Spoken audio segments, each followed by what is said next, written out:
menjaga daya tahan tubuh kita dan tetap patuhi prokes. Terima kasih buat semuanya yang terus mendukung channel YouTube saya, Martha Health Education. Semoga apa yang boleh saya sampaikan bermanfaat dan boleh juga di-share buat keluarga atau teman-teman yang lain. Nah, pada saat ini saya juga mau berterima kasih untuk adik-adik saya yang banyak mensupport saya untuk mencoba mengajarkan bagaimana memasak masakan yang bisa lebih sehat dan tetap enak. Oke, tapi enak itu relatif ya, subjektif karena tergantung selera masing-masing orang. Oke, pada saat ini saya akan menyiapkan nasi goreng kesukaan anak saya yang pertama, namanya Bang Jo. Bang Jo itu paling suka nasi goreng miskin namanya. Tentunya aneh ya namanya. Kenapa dibilang nasi goreng miskin? Karena isinya bumbunya hanya bawang putih dan bawang merah tanpa kecap. Nah, bagaimana rasanya dan bagaimana mengolahnya? Yuk ikuti saya. Saat ini yang telah saya sediakan adalah nasi merah. Tentunya seperti saya sampaikan sebelumnya bahwa kami semuanya sudah makan nasi merah, sudah hampir 3 tahun kami makan nasi merah. Lalu telur kocok lepas ya di sini. Lalu ini bumbunya cuma bawang putih dan bawang merah saja. Nah, untuk penambah rasa nanti saya berikan tambahan cabai, garam dan juga daun bawang supaya rasa lebih enak. Oke, kita mulai masaknya ya. Untuk pertama kita coba orak-arik dulu telur dadarnya. Maaf, bukan telur dadar ya, telur orak-arik karena Joshua nggak suka telur dadar. Untuk nasi goreng bisa telurnya supaya dicampur. Oke, kita mulai. Saya coba masukkan cukup 1 sendok makan minyak goreng. Oke, kenapa 1 sendok makan minyak goreng? Karena ini pancinya sudah panci yang anti lengket, ya. Dan 1 sendok makan minyak goreng itu sudah mengandung 50 kalori. Jadi kita betul-betul perhatikan dalam penggunaan minyaknya. Dan ini telur dadar, saya kocok lepas dan tidak saya berikan garam. Oke, kita mulai.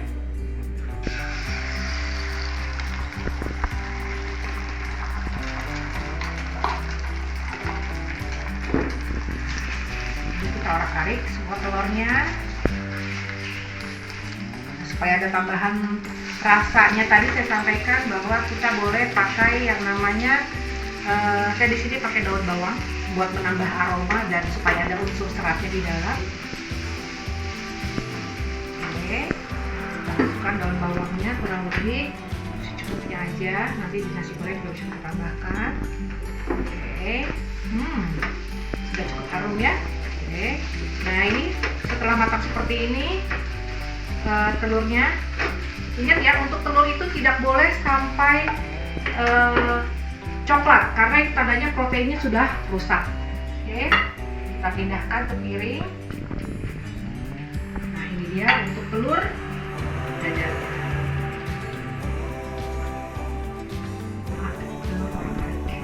Sekarang kita coba masak nasi gorengnya. Oke.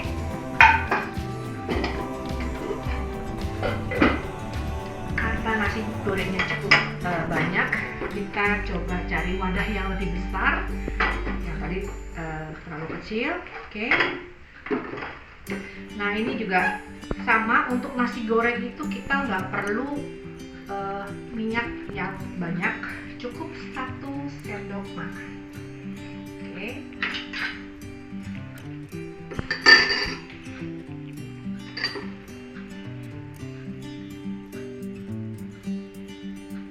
Jadi saya cukup irit untuk minyak goreng di rumah. 2 liter itu sebulan masih sisa. Oke, karena jarang sekali kita menggunakan masakan yang digoreng-goreng.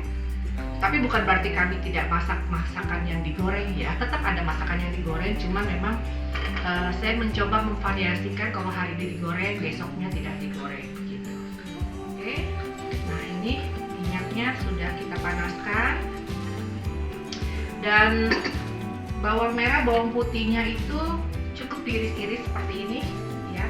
Biasanya saya lebih banyak bawang goreng yang lebih suka, cuman ini kebetulan saya siapkannya seperti ini. Oke.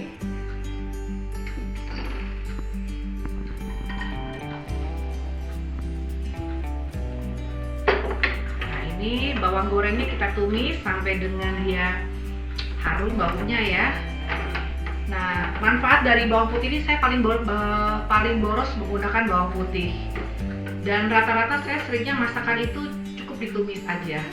Kenapa? Karena bawang putih ini kan juga salah satu zat yang tinggi kandungan antioksidannya, mempunyai kemampuan untuk meningkatkan antibodi tubuh kita. Ya. Demikian juga dengan bawang merah, tapi paling kita kenal adalah bawang putih yang paling dapat membantu proses peningkatan antibodi. Saya punya pengalaman dengan bawang putih. Jadi kalau healthy people ada keluhan, misalnya ada bisul, anaknya ada bisul, bisa pakai bawang putih, dioles aja 3 kali sehari. Jadi bawang putih mentahnya dikorek, diambil cairannya itu, lengket-lengket tempelin. Itu besokannya nggak jadi tumbuh itu bisulnya, bakal sembuh ya. Dan saya udah jalanin itu. Dan bawang putih ini juga bermanfaat untuk membantu menurunkan tekanan darah. Nah, ini juga buat suami saya yang kebetulan juga sudah berusia, jadinya setiap hari itu kita coba bantu menyajikan selain untuk masakan. Terkadang kita supaya nggak bosan, itu kita iris-iris bawang putihnya dibikin seperti sambal kecap, lalu dimakan dengan pancit. Nah, itu juga seperti itu bisa dilakukan ya. Jadi nggak selalu harus langsung mengkonsumsi obat-obatan. Oke. Nah, sepertinya sudah cukup harum ini bawangnya. Oke. Nah, selanjutnya kita masukin nasi merahnya. Tahap aja. Oke. Kalau pengen lebih berasa ya, karena kita nggak pakai bumbu penyedap, bisa bawang putih, bawang merahnya lebih banyak ya. Apa enaknya sih nasi merah?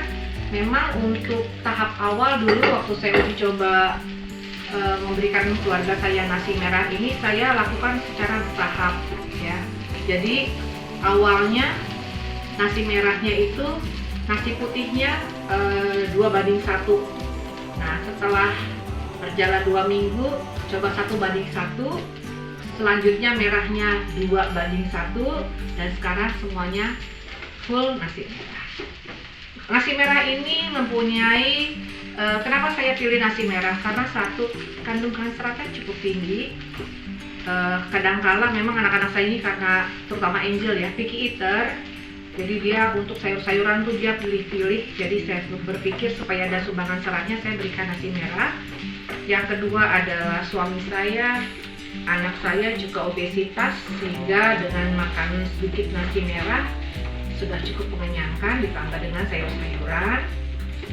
Dan nasi merah ini memang benar memberikan rasa kenyang, jadi rasa kenyang lebih lama karena tingginya kandungan serat di dalam nasi merah. Oke, nah, ini bisa dilihat.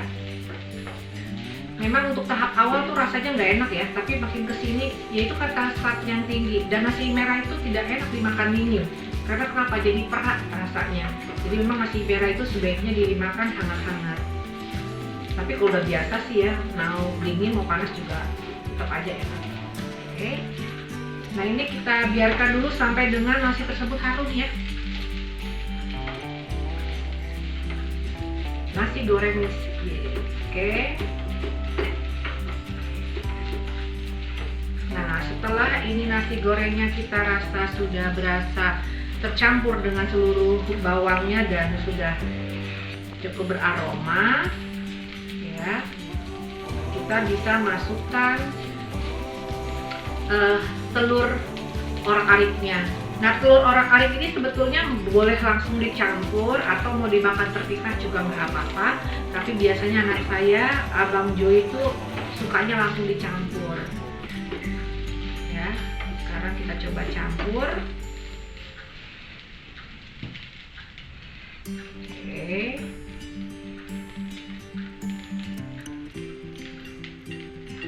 Terakhir kita coba tambahkan cabenya. Nah, cabenya juga selera ya. Nah, Bang Ju tuh biasanya sukanya yang pedas. Biasanya sih pakai cabai rawit, tapi karena saya lagi kan bisa cabai rawit, saya berikan cabai merah biasa iris. Oke. Nah, ini kita biarkan. Coba lihat warnanya cukup menarik ya, healthy people.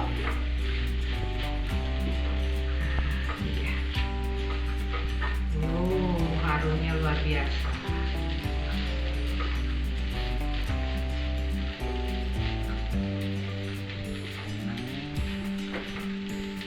Jadi ada tambahan harum dari si telur, dari daun bawangnya juga dari si cabenya tadi. Nah, ini kebetulan saya masih ada beberapa sebagian daun bawang, kita bisa tambahkan saja di dalamnya supaya lebih harum ya.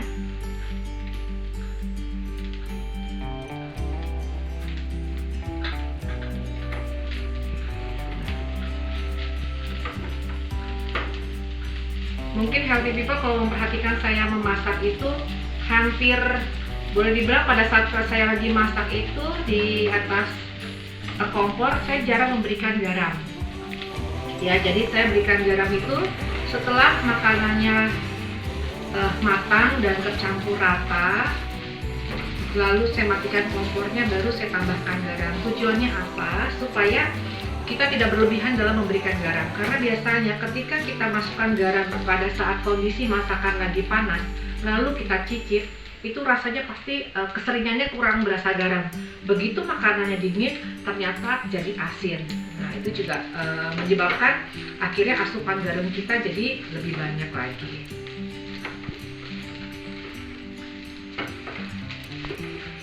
Nah, sudah cantik warnanya ya, healthy people tuh.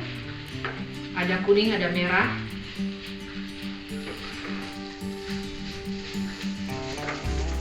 Oh ya, untuk kalorinya sebetulnya nasi merah dengan nasi putih itu per 100 gram kalorinya hampir sama, kurang lebih 175 kalori. Cuman berbedanya di indeks glikemik. Indeks glikemik itu apa ya? Indeks glikemik itu adalah kemampuan satu bahan makanan menaikkan kadar gula darah. Jadi angka cut-off point-nya itu di atas 80. Biasanya nasi putih lebih tinggi. Kalau nasi merah itu lebih rendah. Makanya ini juga yang membuat saya memilih nasi merah untuk dikonsumsi oleh seluruh anggota keluarga saya. Jadi kalau yang sakit diabetes atau mau diet, yang obesitas ya, itu saya sarankan untuk mengkonsumsi nasi merah.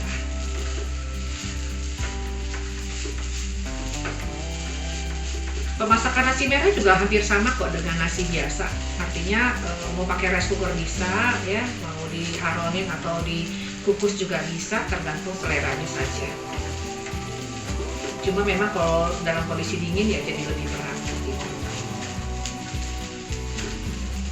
Oke, sepertinya sudah tercampur rata semuanya. Waktunya kita mencicip.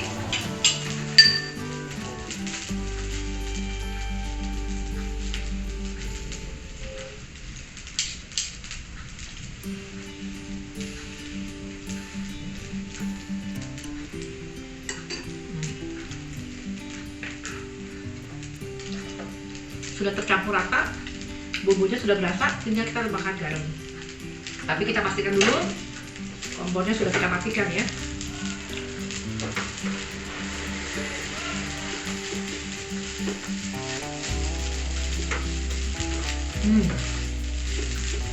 Harum.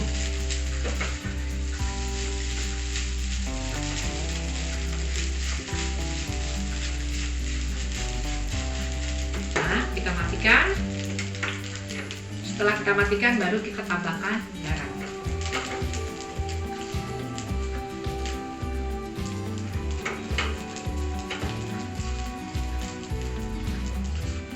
Jadi kalau kita makan nasi merah ini, nasi goreng ini, kalau 100 gram kurang lebih ditambah tadi dengan 2 butir telur, maka kurang lebih 175 ditambah dengan 75, 225 ditambah 50 kalori,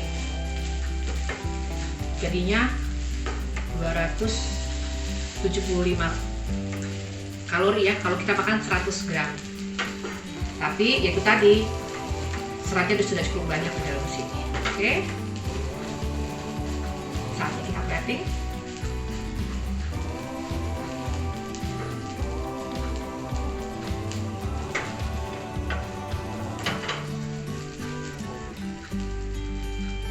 Harum sekali ini nasi gorengnya.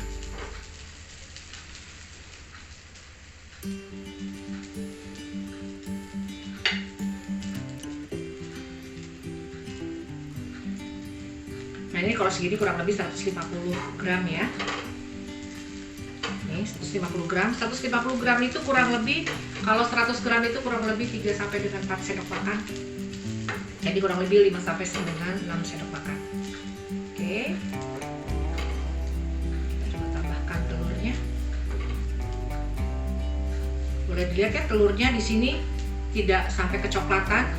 Karena kalau kecoklatan tandanya proteinnya itu sudah ada yang rusak ya.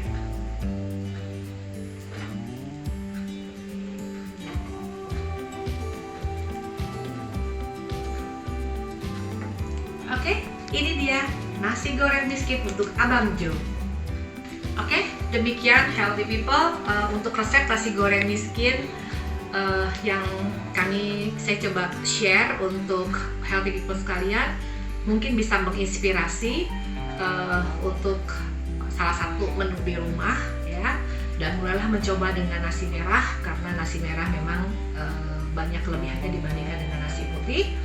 Dan semoga resep ini bermanfaat karena sehatnya tubuh kita yang tentukan. Sampai jumpa di materi atau konten saya yang lainnya. Jangan lupa subscribe, share, dan like. Bye.